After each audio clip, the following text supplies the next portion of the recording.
Savol. Assalomu alaykum. Tahajjud namozini o'qish uchun cho'qim vitr namozini tahajjud namozidan keyin o'qishim kerakmi yoki vitrni xubtan bilan o'qib o'tib tahajjud namozini ayrim o'qisammi bo'lamdi?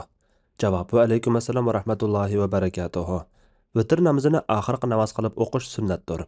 Abdullah ibn Umar radhiyallohu anhu rivoyat qiladi-ki, Rasululloh sallallohu alayhi va sallam kechadagi namozinglarning oxirini taq qilinglar degan. Әмді витр o'qib bo'lgandan keyin yana nafl namoz o'qimoqchi bo'lsa o'qisa bo'ladi.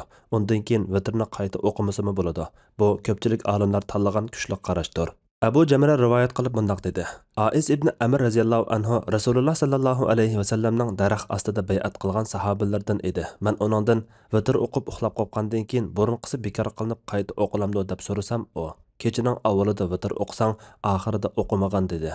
Yana Rasululloh sallallohu alayhi va sallam vitr o'qib bo'lgandan keyin o'ltirib 2 rakat namoz o'qigan. Yana Rasululloh sallallohu alayhi va sallam bir kechada 2 vitr o'qish yo'q degan. Buningdan ko'rib olishga bo'ladiki, buningda kengchilik bor. Mumkin qadar vitr namozini oxirgi namozni qilishga tirishish kerak. Andan ba'zi ahvolda vitrdan keyin nafl o'qib qolsa, vitrni qaytarmasimi bo'ladi. Alloh eng to'g'risini bilguchidir. Fatvoda doktor Abdul Aziz rahmatulloh